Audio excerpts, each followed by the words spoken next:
Nothing we do in music is auto-generated. It all has to come from what we hear, the sound we hear in the head.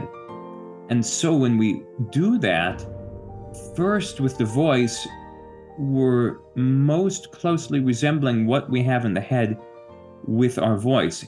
Then when you take the hands, you take the reed of an oboe or something like that, that creates physical obstacles to what we have in our head. So if you sing it just the way you wish to hear it, then you try to reproduce that. And then so it can be a very important conduit from what's inside you to your instrument.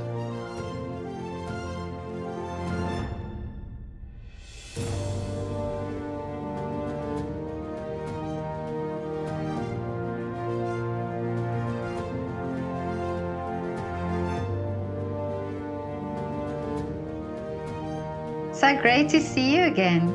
Nice to see you. It's been a long time. I know. And how are you doing? I'm doing very well. Lots of wonderful things happening, and always, passionately involved with music in as many ways as I can be. But I always refer to you, and in many of my interviews, when we talk about, when I ask musicians why they chose certain instruments, and I remember you told me that the cello, that you saw that was it on a science experiment or as? Yeah, it was at a science museum, a local nearby here, it just across the river over in Vermont, and it was a wonderful science museum called the Montshire, and they had invited a professional cellist to come and demonstrate how sound waves work, and they invited an audience of little kids to be there and see when the cellist, drew the bow across the string. You could see the string literally vibrating, and they said, and that's a sound wave. That's how we hear sound. Yeah, and I remember you said that was what attracted you to the instrument. And it was a defining moment. Yeah. Now I love that story, and I always tell it because it's so great. That did you see? I know, but it's like it's so it's by coincidence, that happened, and yet it impacted your life. And I wish I could find out who that cellist was. I always, it's been so long, who knows? But I asked around locally. I said, "Do you know anybody who would have done that?" And no one had any clue. So who knows? I'd love to thank that person. Yes, no, absolutely. But I just want to just talk to you again about your education. When you then started to, or when you then discovered you loved that sound of the cellist, did you start doing lessons immediately, or how did that happen? So originally, that was, I think, at about 3 years old. Okay. And then, I was driving back in the car with my mom, and I said, "Mom, I need to play cello." And so I spoke to my parents the next day. I need to play cello. Both my mom and dad were thinking, well, 3's a little young, maybe to start. But and then there wasn't really a teacher because we were from a very rural area in New Hampshire, and there was one teacher about half an hour away, but she was like 95 years old, and her doctor told her, "You can't take any new students at this point." So so then there was that. So it was okay. So we'll wait a little bit, because 3 is maybe for pianists doable, but for cello quite young. So around 4.5, then I kept asking about cello, and my family was, no one's professional musicians, but they're all very passionate. So my parents always played great recording, Heifetz and Rubinstein and all the Budapest Quartet and everything like that. So there was always great music in the house. And my brother was studying violin, and my mom was playing amateur piano. And so the idea was, maybe we could have a family piano trio. Okay. And then right at the right time, when I was about 4.5, we heard that a wonderful teacher was moving up to New Hampshire, about half an hour away from, I think, New Jersey. So she was moving from a big, pool of people in New York, where there's a million people, up to the woods in New Hampshire, where she was going to build a cello studio. And it was right at the right time. And she was a wonderful teacher called Donna Denniston.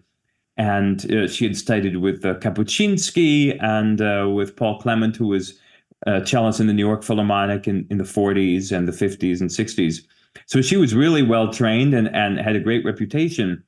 And she moved there right at the perfect time. And so then at about 4.5, just shy of 5 or something, I started lessons with her. So between the time of having heard the cello at the science experiment and actually starting the cello, it was quite a while, but I think I kept up the interest and kept begging my parents to start. Yeah, but that's amazing that you kept, that interest, even though you didn't get that exposure again for the instrument. Yeah, it's funny because we always think about kids having kind of transient interests. Yeah. One, the topic du jour, or one day it's baseball, and the next day it's cello, and the next day it's water skiing or whatever. But it just stayed. It stayed at cello between seeing the cello and then starting, and then of course when I started, then it got more and more every day. And I think I always tell people I think I like it more today than I did yesterday, and yesterday than the day before. I think it's still increasing, 30 years later. Amazing. But as a teenager, did you at some point lose a little bit of interest, or because many musicians or many artists say that, when you hit that teenage years, then you sort of lose interest a little bit. The teenage years, I remember, were hard, but there was also a competing interest, which was that I was very interested in opera, and I was a gifted boy soprano, and I dreamed concurrently as being a cellist, as that I would be an operatic tenor. And my two heroes were Pavarotti and Rostropovich, so one cello and one singer. And I thought maybe if my voice changes in the right way and I have continued really good training, I could be a tenor. And of course, as you know, when you're a gifted boy soprano, that doesn't mean at all you know how to sing once your voice changes, because it's completely. So that went away. But I was much more interested in opera and voice for a period, like probably age 10 to 12 or 10 to 14, than I was in cello, even though I'd been playing cello since 5. But then the teen years, then I started, I think there was maybe a bit of a lull in those early teen years. But then I was able to avoid the lull because I got a new teacher. At that time, it had been 10 years with this woman I mentioned before, which is a long time to be with one teacher. So I got a new teacher in Boston, Sato Knudsen, who is one of the lead cellists in the Boston Symphony. So every week I would go down to Boston, which is 2 hours, and he was such a remarkable teacher and cellist that I think any lull that might have happened was displaced at that time because of the excitement I had about being with him. And he came at the perfect time. I started with him when I was 14. And but how important, when you say now that, how important is it to change teachers? That you get a different perspective almost on what you're doing. This is a topic that is very complicated because there's so many feelings involved, that there's so many intense personal feelings involved with the teacher-student relationship. And especially if you start with someone when you're a kid, a really young kid, the teacher is like a parent in a way also. In addition to being a teacher, it's a person who you feel like is much more than just someone you see once a week. Becomes deeply ingrained in your emotion. I think teachers get very attached to students also, and it can be very difficult to know when it's time to move on. And this is when the parents have to play a role that is complicated, and they have to navigate it very carefully, because sometimes it requires asking outside people, a third party, their opinion. Do you think it's time for him to get a new teacher? I remember we were in Budapest, where my dad and my brother lived in the 1999, 2000. So I'd been with my teacher maybe 6 years at that point, or 5, 6 years. And we were talking with a couple Hungarian cellists from the opera there who my dad was friendly with. And they both said, after 5 years, you have to get a new teacher no matter what, Really? and yeah, and that's maybe, I could see in retrospect, the point they were making, but I think it really it depends on the specifics, but that's a very, that's sometimes the old school European way is a little too, the same for everybody, so I can see maybe a middle ground, because they had some rule in Hungary that they were referring to, 5 years, change teacher, end of story. I think it's a little more complicated, but I do think 10 years is a long time for, a kid. Then you're going from, 5 years old to 15 or something. That's a long time. Yeah. But how is a kid supposed to know and articulate, I've outgrown this teacher? It's a very difficult. Yeah. But don't you think the teacher should also play a role there, where the teacher sort of says, okay, I think you have to now, I cannot give you more than I've already had, given you, and then I think you have to choose somebody else. 100%. I think it absolutely should come ideally from the teacher, and that also avoids any personal difficulty. It doesn't always work like that. Sometimes the parents or the student need to be the ones to take the initiative. And I've heard of horror stories where the teacher has an absolute meltdown when the student or the parent says, we're thinking about moving to another teacher. Mm-hmm. And the teacher feels like the student is the property of the teacher. Oh, yeah. I can imagine, Yeah, when they say, especially how dare when it's a good student, Exactly. When they say, how dare you think about it? I've given him everything.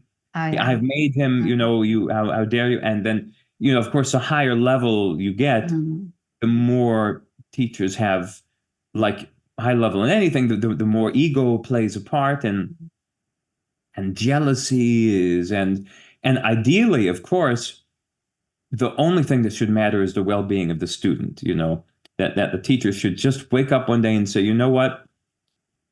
Susan has made a lot of progress with me, and it's time that she moved to someone else. But it doesn't always happen like that. Yeah. But now tell me about this connection you have with Hungary. I mean, you're talking about your dad who was here. Are you in Hungary now? Or? No, I'm in Vienna, but it's so close. It's close. That was interesting. My father's a novelist, and so he was in Hungary, living there in 1999, 2000. Then he went back many other times. He was the visiting chair of literature at the university in Budapest, and so my older brother went to live with him. I went back and forth with my mom. We went to visit a lot. And there's no Hungarian blood in my family, but he was very culturally interested in Hungary at the time, and he was writing a novel about the great Swedish diplomat Raoul Wallenberg, who was not Jewish, but saved many Jews in World War II. So he lived for a time in Budapest. Mm-hmm. There's a big Wallenberg statue there. So my dad was writing a novel based on Wallenberg, and so was there also doing lots of research about him. And so it's and we had lots of friends there, and it's such, as you know, a culturally rich place. Mm-hmm. Yeah. I haven't been there in actually 10 or 15 years, actually. Really? Yeah, but my brother, for example, went last summer and said it was spectacular. Mm. Well, it's but they must have been, like you said, some influence then also for you as a musician. Was there some exposure that you got in Europe, say, that you wouldn't have had otherwise? We always went to the opera, the Hungarian State Opera, always, and we had wonderful seats. We had a great the Diplomat's Box there, which is a fantastic place. You've been to the opera there, right? I haven't there, but I've been to the opera here in Vienna. So it's smaller than in Vienna, but it's the same style, and it's a similar it's a similar feel of a building. The physicality is a similar feel, but just on a smaller scale. But it's a wonderful opera house with a great acoustic. In fact, I think they just did a major renovation on it recently. But going to your question, what do you get in Europe? I think, the opera there influenced me a lot. The singing style, the cantabile, in hearing all those wonderful operas. And I studied well, I didn't study in Vienna, but one of my teachers who I met with on and off was the great Franz Bartolome, who was principal cello in Vienna Philharmonic for many, many years. He just died recently, unexpectedly. And Franz also always spoke about that special Viennese string playing sound. And he was a wonderful teacher and a wonderful player. And then in Europe also, when I lived for part of high school in Rome, and then I was able to study with the great Francesco Strano, who was principal cello for about 45 years of I Musici. And Strano had the great old classic Italian style, very formal, and he always wore if he was having coffee at his own house, he was in a tie, that really? kind of, yeah. And much more formal than the Austrian cellist I studied with, actually. And he really spoke a lot about the bel canto sound and the Italian singing. And so much of what we do on the string instrument is informed by singing, and so much is we Really? are desperate. We're desperate to make it sound effortless and natural. And as Stephen Itzerlis says, play it the way you would sing it. And to also to imitate great singers is something that we as string players, I think, always think about. Think about the voice, and we think about the wonderful operatic singers we love, and how they do things with the legato and the connection and the sound world, and so Wow, we're I always didn't know connecting. that. I didn't know that, but it makes total sense. If to how you play it should be sounding like voice then. Exactly, Yeah. because voice is the original instrument. There was no voice is the very first instrument humans ever had, and it's the most natural thing. And the old line about when you're all by yourself and you're singing in the shower, and you just let the most natural way out, with no inhibitions, and that's what we try to create as string players is the most natural sound. And so sometimes we can overcomplicate things because we have two hands to deal with, Oh yeah. Mm. and you have an instrument and two hands, and it can be complicated and things like that. So sometimes I tell people when I give a master class or something, I say, just sing me this phrase in the most ideal way. If it's the Brahms sonata, da, dee, da, dee, dee, la, da, da, da, da, dee, dee, dee. It's simple, and then you try to play it like that, and then a lot of their problems go away quickly because they realize they were overcomplicating it with the manuality of the hands. We're getting in the way, sort of. But do you think it's important for a string player to sing, or to have a singing background? No, but I think it's important for a string player to sing, not to have a singing background, or not to take Okay. lessons, and not even to have a good voice. Some people do and some don't. But I think it's important to be able to sing the phrase how you wish to play it. I think that's very important for any musician, not just a string player. You need to, because it all has to come from the head first. Nothing we do in music is auto-generated. It all has to come from what we hear, the sound we hear in the head. And so when we do that, first with the voice, we're most closely resembling what we have in the head with our voice. Then when you take the hands, you take the reed of an oboe or something like that, that creates physical obstacles to what we have in our head. So if you sing it just the way you wish to hear it, then you try to reproduce that. And then so it can be a very important conduit from what's inside you to your instrument. Wow, I never realized that, but yeah, it makes total sense. Yeah. But how much freedom is there then in, for instance, when you play? Because of course, when it's when it has to be played a certain way, how much freedom can you give yourself to give your own expression to it then? That's one of the big questions. I think you have freedom in the sense of, well, you have a score and you have very little information written. Usually you have a tempo marking, allegro con brio, maybe you have andante, piano here, forte there, but really very little information on the page from most composers. If you go into the 20th century and into the 20th century, then you start getting a lot more written on the page. In a Mahler score, there's much more written than there is in a Mozart score. Not to mention Schoenberg or later, where you have lots and lots of words that help you interpret the music. We have freedom, but we have also to keep into the idea of the composer. Of course, we don't know what the composer heard. We have no idea what it sounded like. We have people who theorize about what did Beethoven hear, what did Mozart's piano sound like, but no one was there who was alive today. So anything is a theory, an educated theory, perhaps, but the most important thing to me is, and a great conductor, Arthur Fagan, told me, he said, it doesn't matter if you're doing an authentic interpretation or a romantic or anything in between. The only thing that matters is that it get to the heart of the music.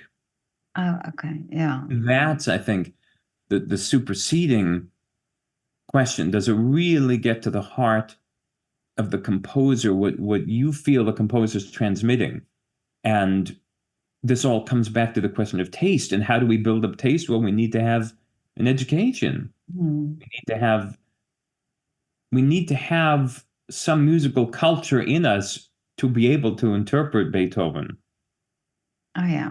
It doesn't come even for the rare, very rare child prodigies who are truly spectacular at age 8. They have teachers who are helping mold the phrases and not just working on their scales, but really working on the legato and the vibrato and things. So to form the sense of freedom, you need to have the structure.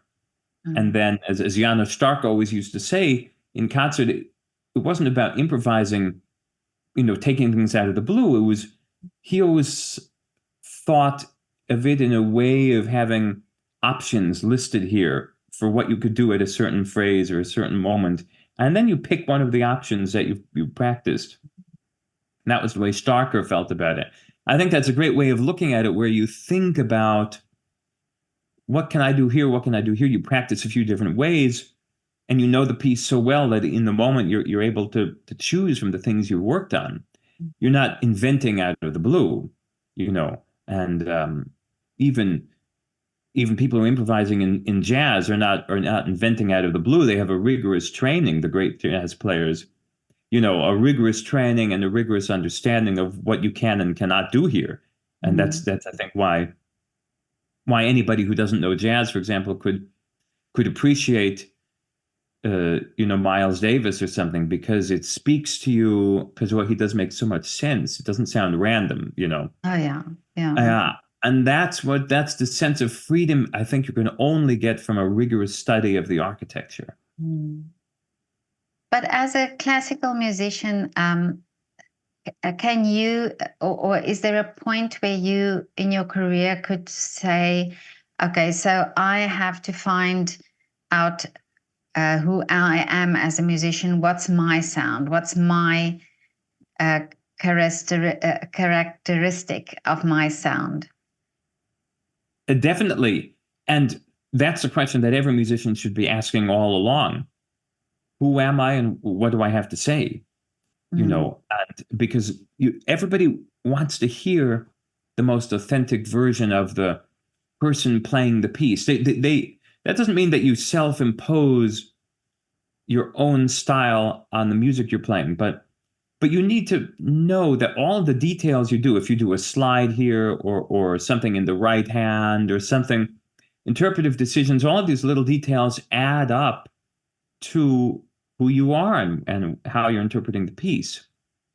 And again, coming back to the question of identity, when you ask yourself, well, what do I want to sound like? you need to know what you don't want to sound like also. What do you like and what do you not like? And that's why I think it's so important to have a hyper awareness of recordings and to know what people sound like, what people sounded like in the 50s, in the 70s, in the 30s, what players you admire from the past. What we do is so connected to the past. We're building on all these players that came before us, and we need to be aware of what they sounded like. And if you want to copy what Courtauld or Casals did, I think you should try, because it'll never end up sounding like a copy anyway. No one can reproduce, so if there's something you wish to imitate, I think you should do it. You should do it because I think Jacqueline Dupre spoke about how she had thousands of different kinds of vibrati and slides, and why should we not aspire to that, us mere mortals who are not Jacqueline Dupre,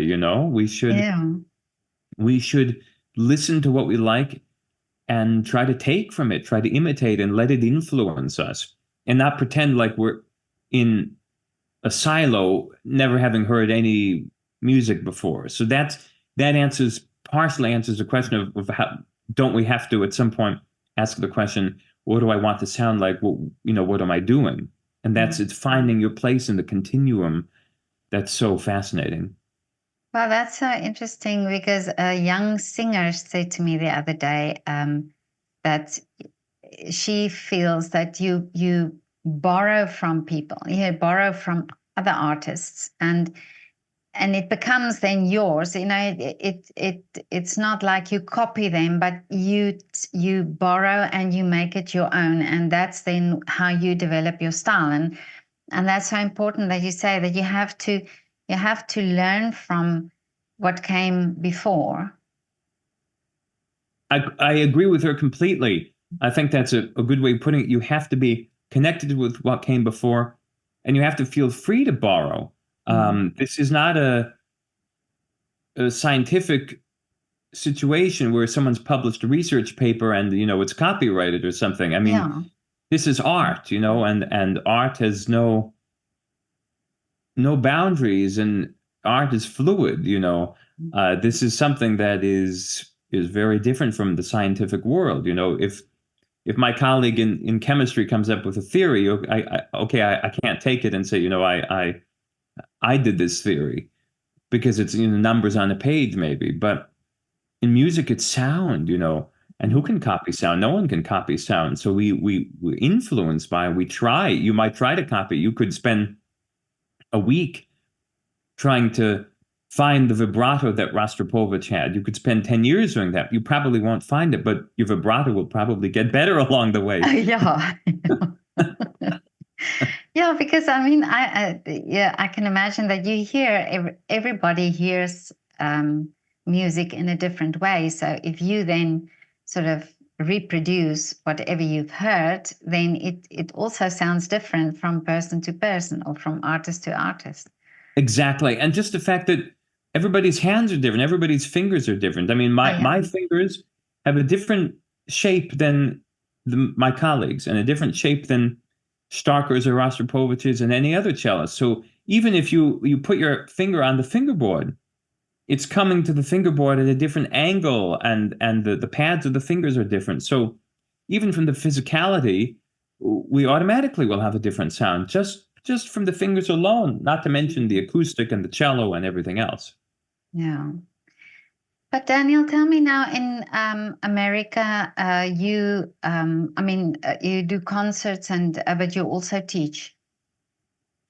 I do some teaching, not too much teaching, because for the past year and a half, I've been working for the online music company Tonebase, and this is the biggest online classical music company, and I'm the head of the cello platform. So I design all the content for Tonebase, and we have studios in Germany and Los Angeles and Boston where we do recordings. And so I'm very involved in the in the education world, but not exactly in teaching, Oh, because it's okay. not, private Mm, lessons. I have a couple students who I see online, but sadly, I don't have too much time for teaching. But I also do master classes here and there, okay. and of course, the concerts, lots of chamber concerts Mm, as well. And I'm very, very fortunate to play with so many amazing people and to learn from. It's always good to be surrounded by people who you think are better than you. oh, okay. And I like to.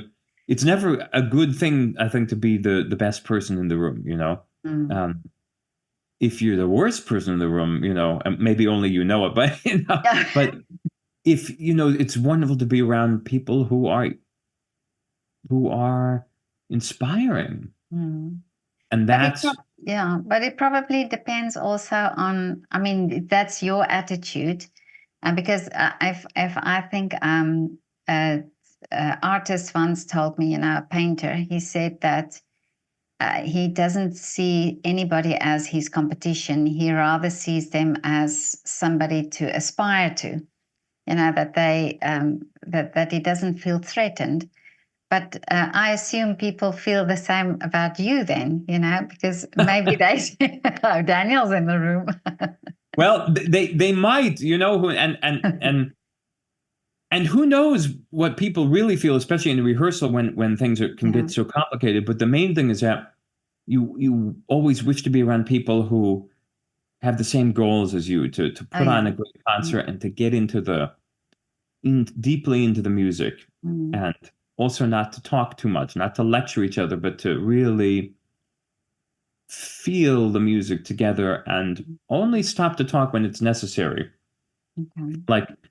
Like a great conductor expresses so much of what he wants with his hands and his face.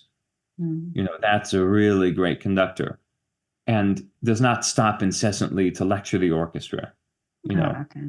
Mm, that's what you want to avoid. You want to be with people who choose their words wisely, and it's not the time to give lectures to people. It's a time to talk about certain moments that need highlighting, but also to listen deeply and mold the sound together. mm. But how important is it for musicians and for conductors, do you think, to speak to the audience? To the audience, Mm, well, I used to be very wary and maybe very distasteful of this, but I think I've gone through an evolution. I probably I don't mind it so much now. I mm, don't think it's necessary, but depending on the context, it can be useful. So I suppose I come down somewhere in the middle. I'm not particularly in love with it all the time, but I also am accepting of it sometimes. mm. And I think it can be a good thing. Um, but depending on the setting, Oh, yeah. if it's an audience that is not familiar with classical music, it can be extremely useful to just say a couple sentences. I gave a concert in New York in January, trio concert, and well, any audience in New York is quite sophisticated. Um, but we were playing the Ravel trio, and I just said a couple sentences about Ravel and the trio and how he was working furiously to finish the piece before he went off to fight in World War One. And he wrote to a colleague that if it was the last thing he did, he would finish this piece. And he had such a will to finish it. And I found that very powerful. The audience found it very powerful too. So I think it can be useful Yeah. to speak to the audience and really bring them in more instead of just bowing and playing. But I often do that traditional route too, where you just come in, you bow, and you play, and then you leave. And Mm. it's only about the music. If you speak intelligently and not too long, it can be good. Yeah, I love it because I'm a story person. I love to hear the background of it. And I've been to a few concerts where the musicians talk, where they not necessarily about the music, but something about the composer or something about the story behind the music, and that I found very interesting, because then suddenly you listen differently. You make your own story up about the music. So I love that. But That then I I'm not a agree. sophisticated audience member. So. No, but even for those people, they found it fascinating. So there's sort of the Yeah. proof. I agree with you. Anything to make the audience feel like they can create their own story is important, because everybody hears music differently. Everybody has a different life experience, and everybody makes up their own story to the music they hear. And to also tell the audience, here's the freedom. You should have the freedom to imagine anything you want, to create any story. That can be a wonderful thing. And then they come out of the concert with sort of an extra layer of enrichment. Mm-hmm. But tell me now, you said you played with a trio. Do you usually play together, or do you do a lot of solo work as well? I do a good deal of recitals and a good deal of trio playing, and also other chamber music also. But trio is probably the most common chamber music format that I play. And the trio repertoire, of course, is fantastic, and maybe the king of all chamber music repertoire is a string quartet, Oh, I okay. would say. But Mm. piano trio is, the second most important in terms of the repertoire. Mm. And it's all the classic works play a lot, and there's always new things to be found. The trios of Mendelssohn and Ravel and all the Beethovens, the three Brahms trios. There's such rich repertoire that you feel like every time you play it, you're just beginning to understand. That's how great it is, that you go back to it, and then a year later you're back to it, and again you're beginning, begin anew. And I don't like any preconceived notions about music. I try to see it fresh every time I play it, and I try to imagine that it's my first time playing the piece, even if it's my 100th time. Really? And that keeps it fresh, and you keep a new face, and you may end up doing 95% of what you did before anyway. Mm. But to keep an open mind is wonderful, I find.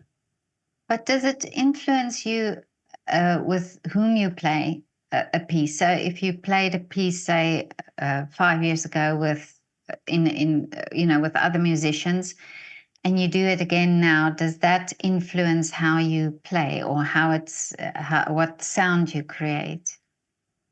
Definitely. Mm. And sometimes if you're used to playing with someone, you go into the rehearsal with someone else, and you can be taken aback. Oh, they don't take time here. I was used to, my Oh, other colleague really? takes a lot of time here. And of course you don't say that, but Mm. you just know it, and you recognize it. And of course when you're playing with people who aren't the people you usually play with, or you just, let's say there's 5 violinists you play with a lot, you need to know their tendencies, and you learn people's tendencies and what they do. And sometimes people in concert are quite different than they are in rehearsal. Oh, okay. Sometimes people are more exciting in concert. Sometimes people get nervous in concert and do something a little different. So you always have to be aware. But of course, who you're with affects your sound, your interpretation, because nothing is static. So if someone is playing with maybe a lighter sound, then I'll play with a bit of a lighter sound too. So we blend more. But if someone is a much richer tone, and a big Russian vibrato, then I will do that also, to move in that direction. So if someone is also, volume is a thing. Some people have a huge dynamic range. Their pianissimi are very quiet, and their fortissimi are very loud. Some people don't have as big a range, so you don't want to stick out in that way either. So it's not about subverting your identity. It's about finding a way to fit your identity into the setting. Don't get me wrong, you always have to play like yourself, and you always have to be convinced about what you're doing. But you do have to respond to who you're with from a sonic point of view and just a musical sensibility point of view. But when you're talking like that, then I want to ask you if you can give a personality to the cello. What would that be in a setting like that, or in a in the trio? Well, the cello has to be, first of all, the most solid, because it's the base of the group. It's the base of the trio, the base of a string quartet. So you need to be, first of all, rhythmically rock solid. People need to be able to depend on you.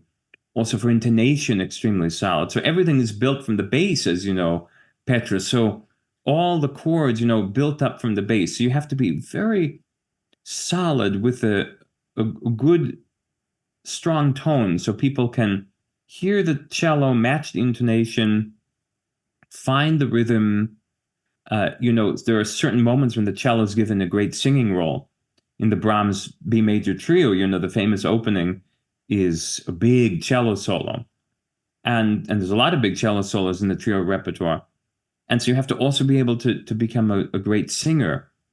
But first and foremost, the cello needs to be rock solid with the rhythm. I would say if there's one thing that every cellist in a chamber ensemble must be, it is the rhythmic foundation. Really? Mm. Yeah. Oh, that's interesting. I didn't know that. I was just thinking now when you were talking, it's that dynamic that you have then when you're with other musicians. Yes, and sometimes you have to not hammer home the point too hard. You have to be delicate about it, but you have to show who you are, show you're the cellist, and show you're there to add stability, to create the building blocks of the entire rhythmic and the intonation structure. It all depends on the cello being very solid. And that's why I think cellists, we have to be strong. We have to be not imposing, but we have to be strong and have a strong enough will to bring the solidity. Well, interestingly, I spoke to a dancer just this morning, and he said that, he compared choir singing, for example, and saying that you always, when you're singing in a group together, you always have to listen to the person next to you, or you have to be, you can't just always be a soloist. You have to be, creating a sound together. And I find it also interesting that you're saying now that you have to, everybody has their own way, but you have to you all have to listen to each other and work together as a group. And how amazing is that? That must bring a specific skill that you have to be aware of the people around you. It is. It's a skill that you have to be sort of in three places at the same time. Part of you has to be in the past, because you have to know what happened before and how the past phrase is connecting to the current phrase. And then part of you has to be in the moment, right in the present. And then part of you needs to be in the future. So you have to be, your ear needs to be divided into three, and your attention needs to be divided into three. Of course, the present and the future more than the past, but you also need some attention to the past, because you need to remember, for example, I did this in this phrase, or this happened at the other time when we played it at the other concert. Let's see. So you have to have an awareness of the past. So you have to be in three places at once, and you have to be listening intently to the people around you.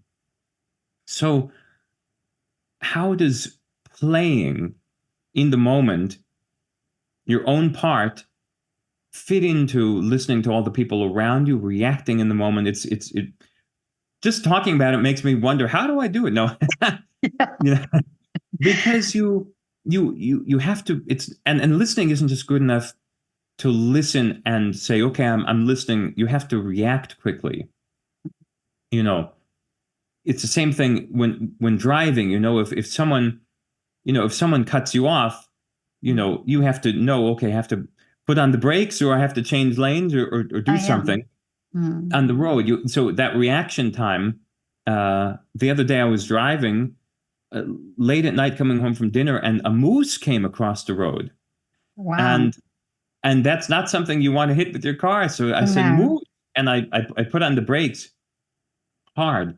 So it's that reacting thing Mm. in addition to just the seeing, because it's not enough to see the moose and say, there's a moose there, or someone cut me off. Yeah, You exactly. actually have to do something. Mhm. And it's the Well, same in music. mm, You have to listen and then you make a reaction. You mm, can't just sit and listen and nod and, yeah, it was good, you'd be yeah. really good there. You have to actually do something in the moment Mm. quickly. So you have to respond quickly, and that's the joy, and that what makes it so exciting and so different every night. Yeah, and I never, I hear these things and then I think, hey, yeah, I never thought of that. You think of an orchestra as well, how everybody has to be aware of each other, and then it comes back to the thing why, in schools, why don't they teach music more, that so that children have this awareness of people around them. This is a lovely skill to have, to be able to have this awareness. Absolutely, and teaching music in schools is so good for students, regardless of what profession they're going to go into. If you're going Exactly. to be Mhm. an architect or a mathematician or an electrician or a school bus driver or anything else, having studied music in school will only help you. It helps you Mhm. organize your life. It helps you bring structure. It helps with interpersonal. It helps build an emotional core. It does so many wonderful things for kids. And I'm a huge believer that every kid in the world should be exposed to music at an early age because it is so Absolutely. healthy Mm. for the brain and the heart and forging bonds with people. And it doesn't matter if you're going to be professional. Most people aren't, of course. That's Mm. fine. But it builds more empathy, and the world, especially now, needs more empathy, more empathetic Mm. people. Yeah, absolutely. Daniel, do you play other genres as well, or do you just play classical music? Well, I've done other things. I've done some recordings, lots of movie scores, and for Warner Brothers and for Netflix and things like that. And a lot of that you wouldn't really call classical, Mm. but I don't do bluegrass or jazz, Okay. um, things Mm. like that, or other kinds of world music. I've played some things here and there. The interesting Middle Eastern things I've done before, and but mainly classical music. Although the cello is so versatile, when given the opportunity, I certainly am eager to explore. It's just Really? always a Mm. question of time and always a question of wanting to do something and only wanting to do it really well. And often Mm. these things are complicated, so there's not enough time really to do it justice. But of course, Mm. I love all sorts of music, everything. Mm. Yeah, that's amazing that you are open to do different things. And because is there a sort of a thing when you're a classical musician, you start doing other things? Is it sort of frowned upon? Do you think? Well, depends what stage you are. If you're a student, I think it encourage you to, if you're a kid or a student or a young professional, I encourage people to really stick in the field of classical music to really gain a rigorous education of classical music. Once you're, established professionally, yeah, why not branch out a little bit? But I do think it's important to have the rigorous education in classical music. That doesn't mean you shouldn't listen to other sorts of music or appreciate other sorts of music, but playing Beethoven, playing Mozart, that's pretty difficult. That takes a lot of focus. Yeah, I can imagine. Yeah, yeah. Mm.